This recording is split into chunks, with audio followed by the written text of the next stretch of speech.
Subo palandongon nga ang Canada na ibalaod nga ki-criminalize na nila ang paggamit sa Biblia. Kaya kang promote daw o hate o hatred. Mao ako i-share karon, ayaw masula ang Diyos kung naguba ang imong kinabuhi. Kung ikaw ang misalikway sa iyang pulong. Ang main text ato gikan sa Proverbs chapter 16 verse 25. Iyon pa, there is a way that seemeth right unto a man, but the end thereof are the ways of death. Igsoon, dagan kayong tao nga kung maabot ang kagulanan, ang ilang unang pangutana, mao, ngano man Ginoo? Ngano ako? Ngano gitugutan man kini? Apan usahay, kinahanglan usab mangutana ta, naminaw pa ko sa Ginoo sa wala pa kini nahitabo.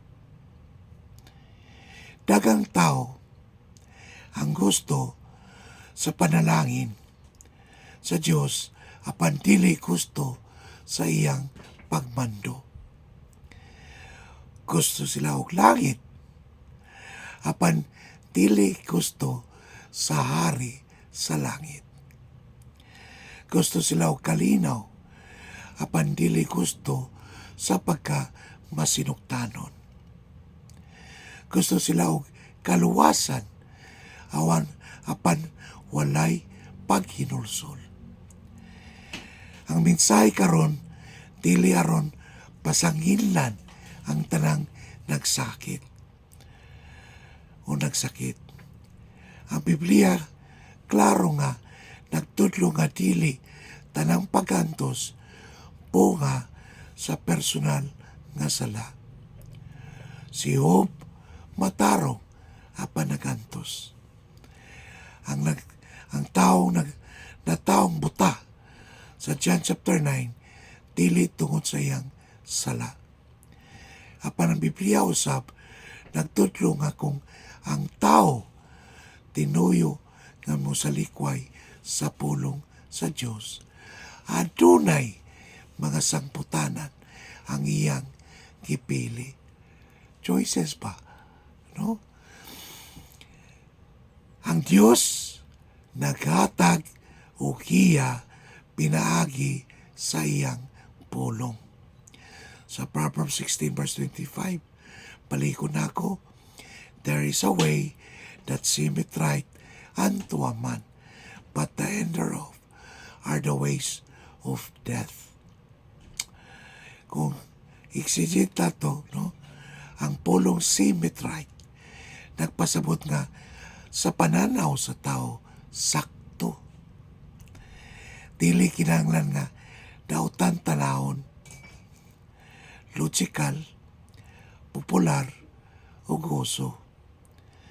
Gidawat sa kadaghanan, apan ang problema mao kini. Ang sugdanan, dili ang atong pagbati. Ang sugdanan, mao ang pulong sa Dios. No? Mao na itabo karon. Paminaw nila ang kamatuoran, hate na o hatred. Kay napikil man ang emosyon. Now, kung ang GPS pa nagaingon, likay ang tulay. Apan ikaw maingon, mas kabalo ko, mas bright ko. Unya nahulog ang sakinan. Dili ang GPS ang nakapahulog. Saman, ang imong pagsalikway sa giya mao'y nakapahulog. Mausap ka na sa Biblia. Di naman manuwang ban. Gusto lang sila, ilan lang kaugalingon, tuwan. Ang kamaturan, likayan. Now, kung ang Diyos naghatag og iya, unsa man ang mahitabo kung atong isalikway. Igsoon, ang pagsalikway sa pulong sa Diyos nagadala og sangputanan. No? Consequence pa. Yung pa sa Galatians chapter 6 verse 7, be not deceived. God is not mocked. For whatsoever a man soweth, that shall he also reap. No? Ang Diyos dili mabugal-bugalan. Ang tanom aduna gyoy ani. Ang sala aduna gyoy bunga. Ang pagpili aduna gyoy resulta. Ang grasya nagpasaylo sa sala. Apan dili kanunay makatangtang sa temporal nga sangputanan. Kini no, mga pananglitan, no? Si David, di ba napasaylo? Apan ang espada wala mubiya sa iyang balay, no? Si Samson nagdula sa sala. Og sa ulay nawadan siya kusog, nawadan siya mata, og nawadan siya kagawasan. Si Judas nagsalikway kang Kristo. Ang iyang katapusan makalilisang. Kanuman, tuagaikog, no? Kung sa katao, moambak gikan sa building, mahimong pasayloon siya sa Diyos. Pero, ang gravity, dili mo nung hulog siya. No? Patay yun. Ang malawot sa Diyos, ano na po'y sangputanan. No?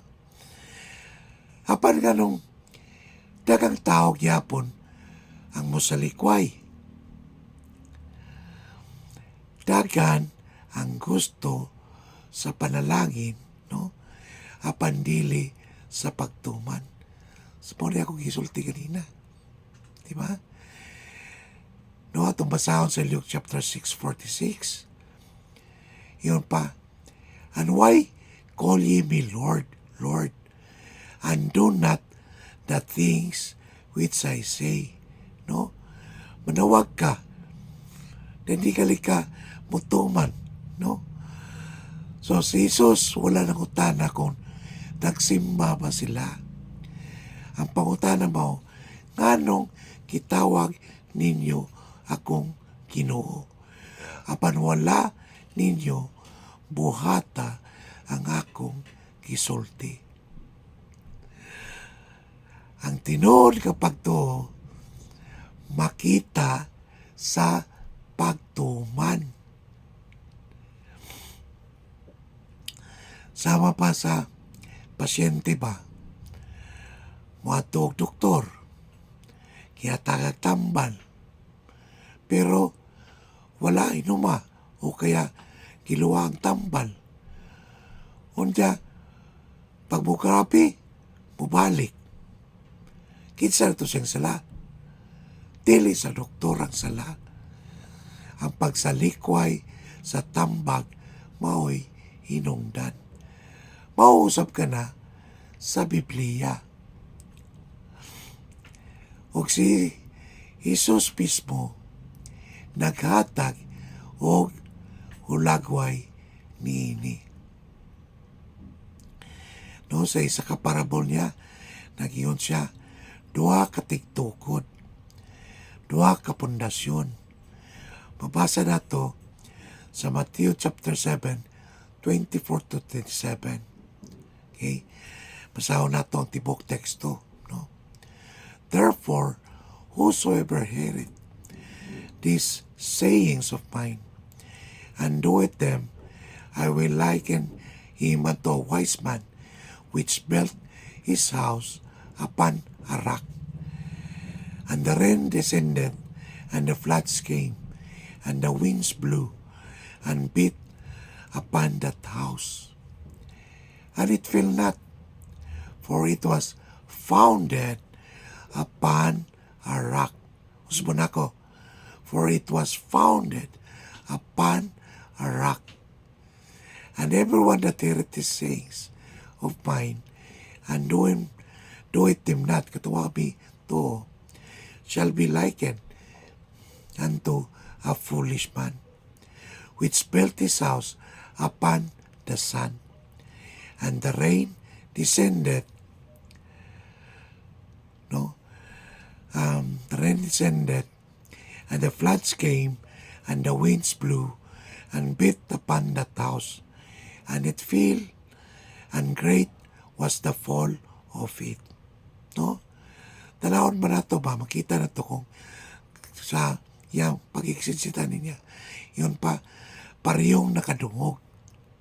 Parehong nagtukod. Parehong yaptan o gunos. Apan ang husara ang bituman. Nagtuman. So ang kalainan dili sa bagyo. Ang kalainan nasa pundasyon. Ang bato. No? Ang bato nagrepresentar kang Kristo o sa pagtuman sa iyang pulong. Ang balas nagpresentar sa kaugalingong opinyon, reliyon nga walay relasyon kang Kristo, kaugalingong kaalam. No, wa mo ginamasa. Kinaugalingon rin na siya. Sa verse 27, iyon pa, and great was the fall of it. Dili lang naog, no? Dako gyud kapildihan. Sa panahon sa bagyo, makita ang tinuod nga kalidad sa balay. Sa panahon sa pagsulay, makita ang tinuod nga pundasyon sa kinabuhi. Apan, adunay importante nga balanse ang Biblia. Dili tanang pagantos tungod sa personal nga sala. No? Si Job matarong, di ba? Apan siya kisulayan, kitest pa. No? Sa Job 1 verse 21, yun pa, the Lord gave and the Lord hath taken away. Blessed be the name of the Lord. No? Huwag yun nakasala si Job, no? Kaya yun pa sa Biblia, no? Sa verse 22. In all this, Job sinned not, nor changed God foolishly. Sa John verse 9, verse 1 to 3, ang buta na sukat pa sa pagkatao. Ang mga disipulo ng utana, kitsa may nakasala. O si Jesus pitubag, dili kining buta, dili siya, no? Dili ni ang iya, dili po na sa iyang ginikanan. Kato, apan iyong pa ni Jesus, aron mapadayag ang buhat sa Diyos. Sa itong lesson makita ni, dili dayon nato hukman ang matag nagsakit, no? Mingon mo gulungban, no? Usahay mo na nigiani. Usahay gisulayan. O uban giandam na sa mas dakong katuyuan. Ang Diyos lamang ang nasayod sa tanang detalye, no? Sakit piya po, no? Inunayin ka nga bunga na ni sa imong mga sala. Kinahusgahan ka ba? Di ba? Apa na lang sa tao nga nagdumili sa pulong sa Diyos, klaro ang pasidaan. Ang pinakadelikado nga butang, dili ang kasakitan, kundi ang gahi nga sa kasing-kasing. Sa Hebrews chapter 3 verse 15 na gayon. Today, if you will hear His voice, harden not your hearts. Sa matag sermon, sa matag pagpasa sa Biblia, sa matag konbiksyon, nagtawag ang Diyos apan dagan na gayon. Ugma na. Dili permi ba? Sa sunod na lang. Ano man, bingon sila, busy pa kay ko. Kung ang kaso, no, sa smoke detector mo tingog, no, unya, imong tangtango ng baterya, aron di na magsamok, dili mawala ang sunog. Nawala lang ang warning. Mao po, no, dagang tao mausap ang gibuhat sa Biblia. Imbis paminaw sa warning, ilang gisalikway ang pasidaan. Apan, salamat sa Diyos. Wala matapos ang istorya sa paghukom. Adunay paglaom.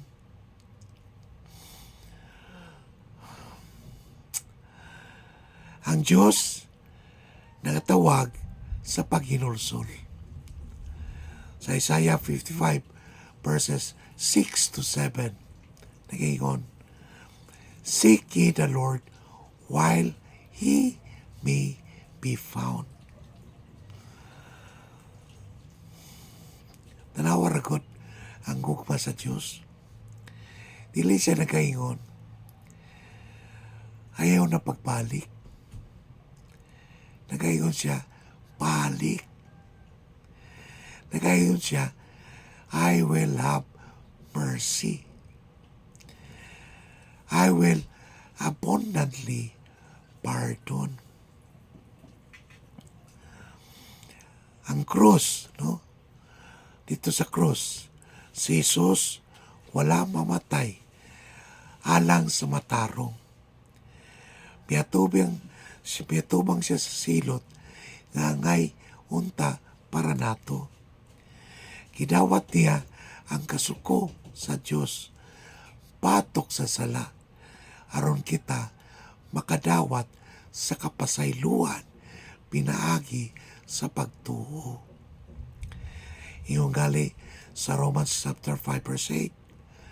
But God commended His love toward us in that while we were yet sinners, Christ died for us.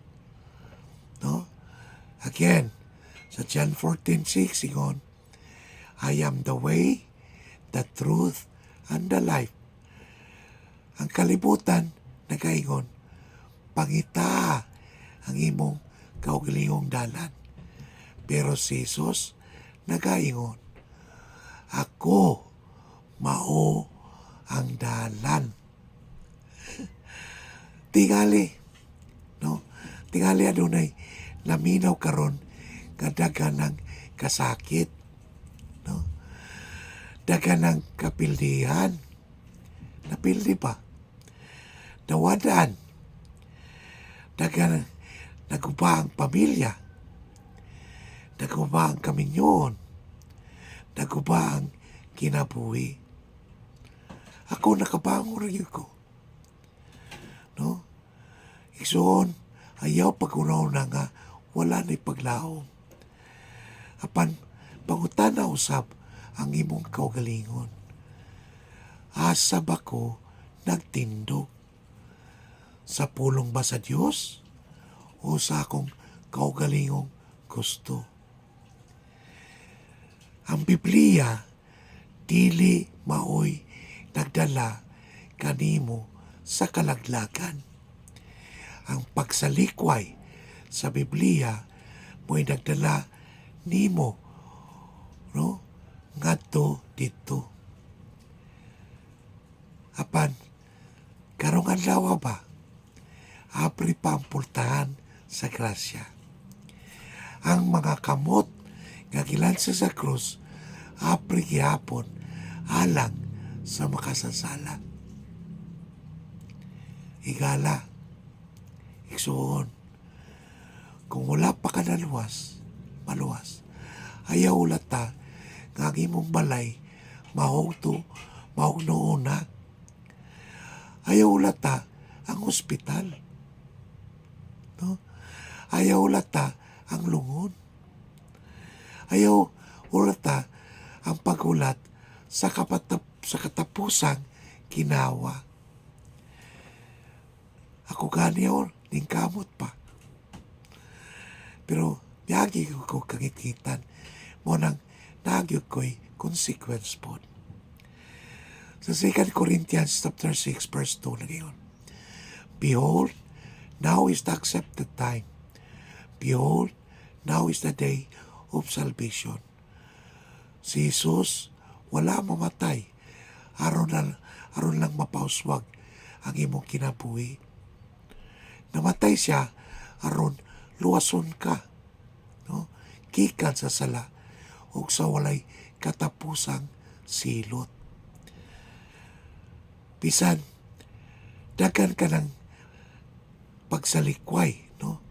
Sa mga sermon, mga paybangno, o mga ikayon nga kitawag ka sa Ginoo. Apan karon nagatawag gyapon siya. Ayaw ilabay ang pulong sa Dios. Kupti kini, tuoy si Kristo. Inulsuli ang imong sala. Dawata siya, isip, Ginoo ug manluluwas.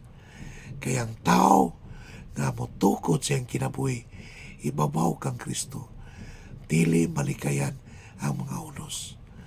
Apan adunay likon nga pundasyon nga dili mapukan. Iyon pa sa Matthew chapter 24 verse 35. Heaven and earth shall pass away, but my words shall not pass away. Amen ba? Magampo ta. Lord, salamat sa imong gipadayag nga pulong karon. Kami tuo o magtutuo kanimo misalig sa Biblia. Kabalumi nga ikaw ang kamaturan. Katong mo sa likway tungod gusto lang yun mo justify sa ilang mga sala. Among pagampo, ikaw mo padayag kanila, muhatag o katinawan, muhatag o kalinaw silang unang-unaw kasing-kasi para sila mubalik kanimo. Ikaw ang Diyos nga dili sa kalibok kundi kalinaw. Tagay kami o kalinaw sa una-unang kasing-kasing. Salamat sa iyong kapasayloan. Salamat sa iyong hukma o kaluoy. In Jesus' name we pray. Amen. Salamat sa pagpaminaw, igsoon.